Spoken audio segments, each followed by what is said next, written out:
네, 이번에는 세상의 모든 경제 이슈를 알려드리는 시간이죠. 경제 언박싱 코너입니다. 매주 화요일은 부동산 경제 언박싱입니다. 오늘도 김인만 소장님 나와주셨습니다. 소장님 어서 오세요. 안녕하세요. 안녕하세요. 시간 정말 빠르죠. 네. 6월이 다 지나가고 이제 7월이 시작이 됐습니다. 그래서 오늘은 이제 소장님 모시고 저희가 하반기 주택 시장을 좀 전망하는 시간을 좀 마련을 해봤는데요. 뭐 여러 가지 좀 키워드를 준비했는데 이제 그 중에 첫 번째가 바로 전세입니다. 뭐 전세를 빼놓고는 이번 상반기를 뭐 맞아요. 말할 수 맞습니다. 없죠. 예, 네. 어떻게 좀 보고 계세요? 우리 이번 상반기 시장에서 가장 뉴스에 많이 등장했던 단어가 아마 전세인 것 같습니다. 그렇죠. 전세 네. 사기 특히 많이 등장을 했고요. 네. 또 굉장히 피해자들도 많이 나왔기 때문에 좀 마음 아프기도 하고 이례적으로 또 특별법까지 나왔습니다. 예. 우선 매수권을 준다든지 그쵸. 특별법까지 나왔음에도 불구하고 예. 피해자들한테는 또 여전히 미흡한 부분, 여전히 피해자들이 고통을 받고 있고요. 아직도 해결하지 못하는 숙제이기 때문에 이게 뭐 피해자들 지원 대책들도 좀 더 마련이 돼야 될 것 같고요. 네. 예방 대책들도 나와야 되는데 예. 보증보험 사고 이제 추이를 한번 보면은요, 그래프를 한번 보면 이게 별로 차이가 안 나는 것처럼 보이는데 우리가 여기서 유념해야 될 건 네. 왼쪽에 있는 진한 색이 작년 1월에서 12월까지 보증 한 해예요, 사고 저거는. 건수와 액수입니다. 건수와 그리고요, 액수. 오른쪽에 있는 연한 색깔이 1월까지, 1월에서 5월까지 예. 올해. 그러니까 5개월 동안인데 작년 금액을 넘어버렸던 거죠. 벌써 저 그냥 보면 그러니까요. 2배 이상이라는 얘기네요. 그렇죠. 그래서 예. 올해 말까지 가면 2배 이상 벌어질 수도 있겠다. 이게 굉장히 심각한 지금 그러네요. 추이를 나타내고 있습니다. 그래서 전세 사기는 앞으로도 이게 쉽게 해결되지 않은 문제고요. 좀 더 정부 차원에서도 범정부 차원에서도 좀 더 역량을 집중을 해야 될 것 같습니다. 이 역전세 문제, 뭐 지난주에도 말씀하시고 종종 말씀하신 문제, 네. 역전세 문제 때문에 하반기 전세 시장 크게 흔들릴 수 있다. 아직까지 그렇습니까? 사기도 문제지만 사기는 이제 피해자들한테 굉장히 큰 고통을 주지만 그렇죠. 우리 전체 부동산 시장한테는 역전세가 더 문제가 됩니다. 전세 가격이 떨어져서 전세금을 돌려주지 못하는 게 역전세인데요. 그건 사기는 아니잖아요. 사기는 아니죠. 못하는 거지. 그렇죠. 네. 그러니까 이게 비중이 훨씬 더 큽니다. 그러니까요. 사기는 네. 한 8% 정도 된다면 이건 거의 한 절반 정도, 50% 정도 비중을 차지할 수도 있기 때문에 네. 굉장히 심각한 문제인데 이것도 그래프를 한번 보죠. 그래프를 보면 쭉 올라간 부분 보이시죠? 2021년 하반기에서 2022년 상반기까지 이게 전세 계약을 한 보증금 총액 금액입니다. 네. 149조입니다. 이게 149억이 아니라 어마어마한 금액이. 그렇죠. 이게 두 개를 합치면 예. 요 1년 동안 300조 원이 되는데 제가 왜 이 그래프를 보여주냐면 자, 우리 계약하면 2년 후에 대부분 갱신을 하잖아요. 그렇군요. 그렇죠. 그러면 적어도 지금 올 하반기와 내년 상반기까지는 굉장히 고통스럽겠다. 2년의 굉장히 만기가 다가오는 시간이니까. 그렇죠. 가장 높은 가격에 계약한 게 이번 하반기, 내년 상반기에 도래하기 때문에 가격이 당연히 떨어졌겠죠. 예, 역전세 굉장히 많이 생길 겁니다. 예. 이 중에 뭐 한 20%만 생겨도 60조 정도 되기 때문에 그렇죠. 가늠하기 어렵고요. 네. 이렇게 전세가 약세가 되고 이사를 가지 못한다면 집값 뭐 당연히 상승하기도 어렵고요. 집값 상승에 발목을 잡을 수도 있고 세입자들이 이사를 가지 못하기 때문에 뭐 잔금도 치지 못하는 여러 가지 문제들이 발생할 수도 있습니다. 네. 어쩌면 이제 아직 시작도 안 했다고도 볼 수가 있는 상황인 네네. 것 같은데 이 부분 계속 저희가 좀 주목해 봐야 될 것 같고요. 두 번째 이슈는 바로 금리입니다. 하반기 금리 참 뭐 다양한 예측들 좀 나오고 있는데 네네. 어떻게 생각하고 계세요? 작년 집값 떨어졌었죠. 작년 4분기 10월에서 12월 집값이 폭락했는데 그 배경에는 이제 금리죠. 뭐 금리가 너무 많이 그래요. 오르다 보니까 예. 떨어질 수밖에 없죠, 집값이. 그래서 올해는 다행히 1월에 3.5% 기준금리 오른 다음에 계속 동결로 가고는 있습니다. 3번 연속 동결을 가고 있어서 안도의 한숨을 쉬고 있는데 이것도 그래프 한번 보죠. 미국하고 기준금리 차이가 1.75%포인트 차이가 나거든요. 네. 이게 1.5% 이상 벌어지게 되면 자금 유출 좀 우려가 있다라고 하는데 1.75까지 벌어졌고요. 더욱 문제는 한국은행은 저는 동결로 갈 가능성이 상당히 높을 것 같은데 네. 미국은 인상한다라고 지금 예고를 하고 있거든요. 네. 한 그렇죠. 차례에서 두 차례 정도 네. 더 올릴 수도 있는 거고요. 네. 그러면 이게 2% 이상, 2%포인트 이상 벌어지게 되면 과연 한국은행이 계속 동결을 고집할 수 있을까 부분에 대한 굉장한 걱정이 되고 인상 압박이 있는 거죠. 그렇죠. 만약에 인상을 해버리게 되면 시장에서는 또 엄청난 충격을 받을 겁니다. 그렇죠. 저도 동결로 예상하고 있고 네. 많은 분들이 동결로 예상하고 있는데 인상을 안 해? 그러면 이게 3.75의 문제가 아니라 야 이거 4% 뚫고 5%까지도 가는 거 심리적인 아니야라는 문제예요. 심리적 맞아요. 붕괴가 올 수도 있기 때문에 네. 그 부분이 가장 걱정이 되고요. 그렇게 되면 집값이 하락으로 전환될 수도 있습니다. 그래서 금리 흐름은 우리가 굉장히 예의주시해야 되는 가장 중요한 변수 중에 하나입니다. 근데 작년만 해도 3% 넘으면 기준금리 3% 넘으면 큰일 날 것처럼 얘기했는데 네네. 지금 3.5%잖아요. 네. 근데 비교적 그러면 요동은 없는 거라고 저는 생각이 되는데 네. 어떻게 보세요? 기준금리 때문에 기준금리 올리면 집값 떨어진다 이게 뭐 그대로 적용되는 건 아닌 것 같아요. 저도 큰일 날 줄 알았거든요. 근데 큰일은 나진 않았습니다. 네. 지금 많은 분들이 그런 얘기를 하세요. 3.5%인데 견딜만 한데 견딜만하다 이렇게 이거 뭐 특별한 문제는 아닌 것 같은데 우리가 괜히 놀란 거 아니야? 라고 이야기를 하는데요. 좀 더 생각을 해봐야 될 게 이것도 이제 그래프를 아까 같은 그래프를 한 번 더 보면 이해가 쉬울 수도 있는데 예.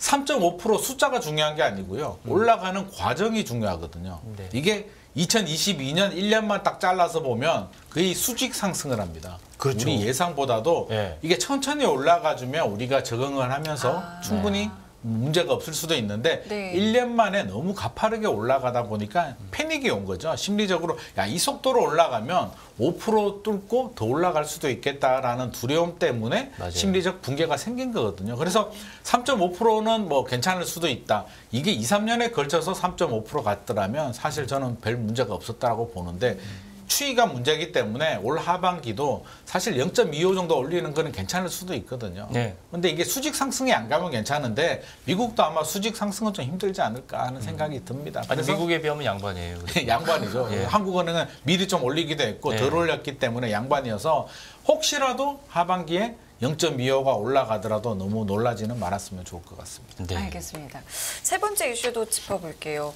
올해가 시작되고 3일이었죠. 1월 3일에 네. 바로 이제 부동산 정책 딱 나왔잖아요. 네네. 하반기에도 뭐 어떤 정책들 좀 나올 거라고 예상해 볼 수 있을까요? 이게 우리 부동산 정책의 메커니즘을 좀 알아야 되는데요. 네. 우리 이제 규제 정책이죠. 규제 정책은 집값이 기준선보다 굉장히 많이 올라가면 소위 말해서 오버슈팅이 되면 당연히 규제를 하는 거고요. 네. 너무 많이 떨어지게 되면 언더슈팅하면 규제를 푸는 구조거든요. 이 메커니즘이 그대로 적용되고 있는데 우리 1.3 대책 기억나시죠? 네네. 예. 강남 3구, 용산구 빼고 규제 지역 다 풀어줬고 전매 제한 또 풀어주고 그러니까요. 뭐 분양권 규제들 중도금 대출도 완화해주고 여러 네. 가지 규제들을 다 풀어줬는데 원희룡 장관께서 최근에도 집값 뭐 좀 더 안정돼야 된다라는 발언을 하시고 있고 작년 8월 정도에도 똑같은 말씀을 하셨거든요. 네. 집값 더 떨어져야 된다라고 했는데 1.3 대책 때 보면 와 이건 뭐지? 이렇게 공격적으로 다 풀어도 되나 하는 생각이 들 맞아요. 정도로 맞아요. 굉장히 많이 풀었는데 그 얘기는 집값 하락 속도가 굉장히 가팔랐기 때문이고요. 하반기 부동산 시장 흐름을 본다면 최근에 보면은 크게 막 뜨겁다 아니면 많이 떨어진다 많이 오른다라는 뉴스는 안 나오잖아요. 없죠. 이런 분위기라면 아마 저는 추가 대책 규제 대책은 나오기 힘들지 않을까. 1.3 대책 이후로 나온 대책이 없거든요. 네네. 왜냐하면 거래량도 회복이 되고 집값도 좀 회복이 되면서 급등도 아니고 뜨겁지도 않고 차갑지도 않기 때문에 어떻게 보면 정부가 지금 가장 좋아하는 상태가 딱 지금 상태인 것 같습니다. 제발 우리 좀 스트레스 받지 않게 해줘. 할 일이 많아. 맞아요. 집값 때문에 우리 스트레스 안 받았으면 좋겠어라는 게 솔직한 아마 국토부 생각일 겁니다. 그래서 맞습니다. 추가 대책 안 나올 것 같고요. 혹시라도 집값이 폭락한다면 네. 미국이 또 한국은행이 수직 금리 인상을 해서 집값이 폭락한다면 남아있는 규제들 강남 3구, 용산구 규제 지역 풀릴 가능성도 있는데 저는 그럴 가능성 굉장히 낮을 것 같습니다. 네. 방금 말씀하신 가운데 내용 들어있었는데 네 번째 이슈의 거래량이에요. 네네. 거래량이 없는 게 진짜 문제잖아요. 그렇죠, 팔 사람도 안 팔지만 살 사람도 안 사고. 맞습니다. 이게 문제인데 일단 거래량은 올해 들어서 이제 특히 연중반 들어서 늘어나고 있어요. 네네. 하반기에도 좀 이 추세가 계속 이어질 것으로 보세요? 일단 그래프 추이를 보면 늘어난 거는 사실입니다. 상반기는 늘어났는데 이게 상고하저거든요. 상반기 처음에는 작년 12월이 서울 아파트 거래량입니다. 네네. 835건이었는데 네. 뭐 1월이 1,400건이었고요. 2월이 2,459건. 굉장히 가파르게 늘어나죠. 상반기에는 대충 많이 늘어났는데 늘었어요. 이게 네. 4월, 5월, 6월로 접어들면서 이게 4월이 3,100건이었고요. 3,190건, 5월이 3,300건 정도. 조금 증가는 하는데 주춤하고 주춤하고. 있고 아마 6월이 많이 줄. 계약하고 많이 준 게 아닙니다. 계약하고 30일 이내 신고기 때문에 아직 집계가 다 안 된 거예요. 그래서 저는 한 3천 건 정도 조금 상회하는 수준 보합 정도로 나올 가능성이 높습니다. 그래서 하반기도 아마 엄청나게 급증하기는 좀 어려울 것 같고요. 네. 왜냐하면 매수자들, 집을 사려는 매수자들이 여전히 집값이 1월 가격이면 괜찮은데 지금 가격이면 이거 좀 높지 않나라는 생각을 하고 있고요. 경기 불확실성에 금리 불확실성, 우리 전세도 약세잖아요. 그렇죠. 여러 가지 생각해 보면 과연 따라가서 내가 시세 차익을 얻을 수 있을까에 대한 회의적인 시각이 많기 때문에 당분간에 이런 보합세가 유지될 가능성이 높고 여름 휴가 또 추석 명절도 그렇죠. 있기 때문에 네. 아무래도 조금 이게 전통적 비수기 아니에요? 이게? 비수기입니다. 그래서 3분기는 비수기여서 잘해야 3천 건 정도 유지할 수 있을 것 같고요. 네. 4분기도 여러 가지 변수들이 있는데 우리 앞서 이야기했듯이 금리라든지 여러 가지 감안하면 큰 폭으로 증가하기는 좀 어려울 것 같습니다. 거래량 증가 말이 되는 게 제가 부동산 가끔 들리는 게 취미거든요. 한동안 안 들렸다가 네네. 요즘에 부동산 인근 부동산에 들려서 시세 네. 어떤지 좋은 집은 나왔는지 물어봅니다. 네네. 진짜로 들려서 지난 주말에 들려봤는데 보니까 과거에는 부동산 사무실 앞에 누런색 종이가 붙어 있어요. 그 무슨 얘기냐면 보통 올해는 맞아요. 근데 새 종이로 많이 바뀌었더라고요. 그 매물이 있다. 예리하십니다. 네, 맞습니다. 그러면 우리 손님들이 있고 네. 매물도 내놓고 맞습니다. 사는 사람도 있다. 저는 맞습니다. 그렇게 해석이 되거든요. 네네. 역시 정확하십니다. 거래량을 보니까 네. 그게 이제 거래량 많이 늘어났죠. 실제로 그랬다는 거죠. 실제로 거래도 이게 1월하고 비교해 보면 거의 몇 배인가요? 거의 한 네 배? 네 배. 세 배, 네 배 정도 네. 늘어났기 때문에 늘어난 거는 맞고 2021년 수준까지는 아니더라도 네. 늘어난 거는 사실입니다. 네, 좋은 팁인데요. 그렇죠. 그러니까 정확하십니다. 네.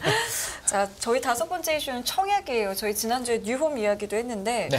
청약 시장 분위기는 그럼 좀 요즘 어떤 것 같으세요? 청약시장 분위기도 이제 작년보다 좋아지긴 했습니다. 좋아졌는데 네. 이게 수도권하고 지방하고 이제 온도 차이가 극명하게 달라지는데요.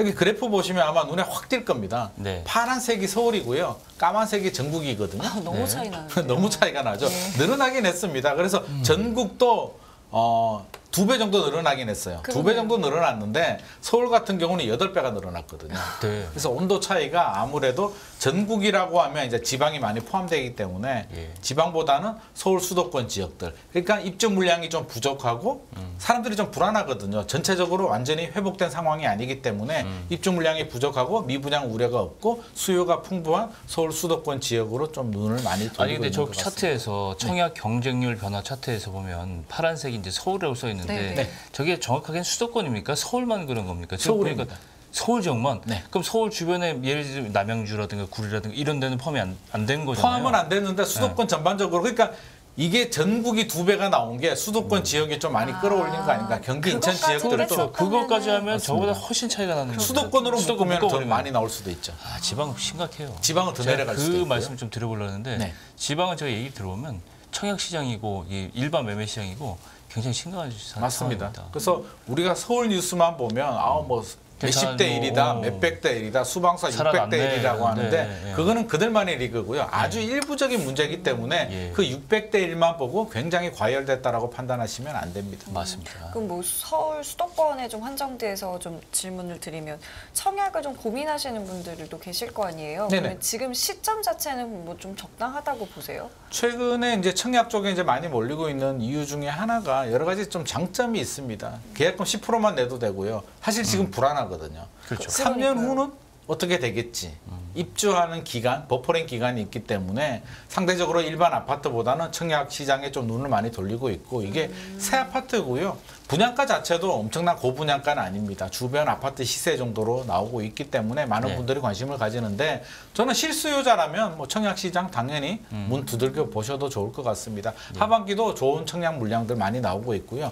상반기에 오히려 건설 회사들이 좀 움츠려 있다가 네. 하반기에 이제 물량을 좀 많이 밀어내는 경향이 있거든요. 네. 그래서 네.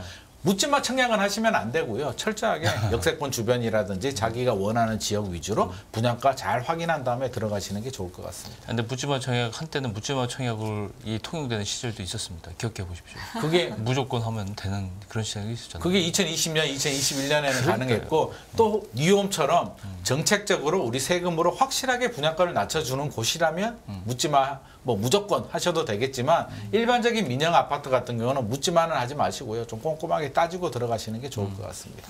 여섯 번째 이슈 이 미분양입니다. 네네. 이 얘기를 하면 골치 아파하시는 분들이 많을 것 같아요. 아, 그렇죠. 일단 뭐 정부는 골치 아플 거고 건설 업계 네. 특히 이제 고민이 많은데 숫자를 보니까 최근에는 미분양이 좀 줄어드는 것 같아요. 뭐 PF하고 연결돼 있어서 굉장히 뭐 불안해 경기 불안해 뭐 신호탄 뇌관이다 이렇게 표현했는데 어떻습니까? 좀? 조금 다행이긴 합니다. 이게 1월에 7만 5천억까지 늘어났거든요. 예. 굉장히 가파르게 늘어났고 작년 1월이죠. 작년 2월이 2만 1,000호 정도 됐는데 네. 이게 1년 만에 7만 5천억까지 늘어났으니까 3.5배 정도 늘어났거든요. 심각한데요. 이것도 속도가 너무 가파르고요. 굉장히 심각한 문제입니다. 네네. 그래서 아마 국토부도 굉장히 예의주시를 했을 거고요. 예. 이 추이로 올라가서 아마 9만 호, 10만 호까지 갔더라면 미분양에 관련된 특별한 대책이 나올 수도 있었을 텐데 그러니까요. 다행히 소폭 줄어들었어요. 그래서 지금 6만 8천 호까지는 줄어들어서 약간 안도의 한숨을 쉬긴 하는데 네. 이게 끝난 게 아닙니다. 국토부에서는 6만 2천 호를 위험 수위로 보고 있거든요. 여전히 위험 수위네요. 여전히 위험 수위고요. 왜 줄어들느냐 생각해 보면 네. 상반기에 건설 회사들이 좀 미뤘어요. 분양 물량을 이거 너무 미분양이 많이 발생하니까 그냥 야, 일정 스케줄을 늦췄군요. 잠시 하지 말자, 잠시 기다리자라고 해서 분양 물량 자체가 좀 줄어든 부분도 있기 때문에 이걸 마냥 반길 수는 없고 네. 또 소진되는 것도 서울 수도권 위주로 좀 많이 소진이 됐기 때문에 네네. 온도 차이가 있다. 청약시장 분위기하고 똑같습니다. 서울 수도권은 사실 저는 별로 걱정하지는 않는데 지방의 미분양은 굉장히 심각한 상황이고요. 네. 미분양이 더 늘어난다는 얘기는 이게 PF 대출 금융시장까지도 위험해질 수도 있기 때문에 국토부도 아마 하반기 미분양 증감 추이는 굉장히 예의주시를 할 것 같습니다. 맞아요. 자, 이렇게 저희가 상반기 키워드 6개를 이제 종합해서 쭉 살펴봤는데 그러면 하반기 주택시장 뭐 전반적으로 좀 어떻게 좀 바라보고 있을까요? 우리가 이제 여러 가지 상반기 이슈들 쭉 정리를 해봤는데 네. 금리도 중요한 게 이제 금리도 그렇고요, 그렇죠. 전세도 그렇고 거래량도 그렇고 크게 폭증하기는 좀 어렵지 않나 예. 싶고요. 그렇다고 해서 또 폭락할 가능성도 별로 없습니다. 금리가 네. 뭐 빠르게 올라가지 않는 이상 네. 지금 집주인들이 또 뭐 패닉이 와서 급매물을 던질 가능성이 없기 때문에 네. 뭐 3분기는 뭐 여름 휴가 추석 명절 지나가고요. 4분기 내년 4월 총선이 있잖아요. 예. 그래서 정치권에서도 아마 규제를 풀기도 부담스러울 거고요. 자극은 최소화로 할 가능성이 높습니다. 그래서 뭐 안정적으로 보합세를 갈 가능성은 높은데 지역별로 온도 차이는 존재하겠죠. 서울 수도권 청약시장은 좀 온도 차이가 좀 따끈따끈할 것 같고요. 예. 좀 많이 떨어졌다가 최근에 회복세를 보이고 있는 세종시나 뭐 송도라든지 이런 지역들은 좀 상승세가 유지될 가능성이 높습니다. 그렇군요. 이제 뭐 제가 한 말씀을 더 드리면 말씀하신 중에 다 이제 거의 뭐 상황이 아주 급박한 상황을 이제 모면했다 이렇게 뭐 정리를 하고 싶은데 네네. 이제 이게 이제 골디락스 이제 뜨뜨미지근한 상태가 계속. 근데 이건 사실 서울 수도권 얘기예요. 맞습니다. 예, 네, 맞습니다. 다시 한번 말씀드리면 지방은 아직도 이제 찬바람이 쌩쌩 불고 있고 맞습니다. 결국 지방에서 크게 나쁘게 상황이 돌아간다면 이건 결국 전체 경제 문제를 일으킬 수 있기 맞습니다. 때문에 뇌관이 네. 될 수 있어요. 뇌관이 될 이런 수가 점에서는 이 서울 수도권이 안정됐다고 정부, 특히 정부가 안심할 게 아니고 맞습니다. 지방 안정화에 어떻게 좀 주력을 해야 되는. 특히 미분양은 좀 빠르게 소진을 해야 되는데 그러니까요. 이게 지금 빠르게 줄어들진 않거든요. 네. 이 6만 8천 호 수준이 이어져서 악성 미분양, 중공업 미분양까지 가버리게 되면 굉장히 심각할 수도 있고 대부분 우리가 지방일 거 아니에요. 그렇죠. 2차 충격까지도 올 수 있습니다. 저는 이게 작년에 떨어진 게 1차 충격으로 보거든요. 이게 완전히 위기가 끝난 게 아니기 때문에 우리가 좀 긴장도 해야 되고요. 네. 좀 예의주시를 해야 될 것 저기 같습니다. 보니까 지금 수도권이 대략 10,000호 정도고 네. 지방이 대략 다 이제 5만 원 그 뭐 나머지네요. 이상이에요. 예. 지방이 대부분이고요. 대부분 서울 수도권이 대부분이에요. 20% 정도밖에 되지 않는데 인구는 서울 수도권이 또 절반이거든요. 그러니까요. 그러네요. 그리고 이게 큰 문제예요. 진짜. 이게 뭐지? 소진 속도도 서울 수도권이 훨씬 더 빠르기 때문에 사실 서울 수도권만 자꾸 우리가 뉴스를 보고 네. 관심을 가지는데 지방 미분양은 굉장히 심각하다는 말씀 드리고 싶습니다. 그렇군요. 알겠습니다. 자, 그럼 오늘은 여기 상반기 부동산 결산 김인만 소장님과 여기까지 하겠고요. 저희 다음 주 이 시간에 또 인사드리겠습니다. 오늘 말씀 고맙습니다. 고맙습니다.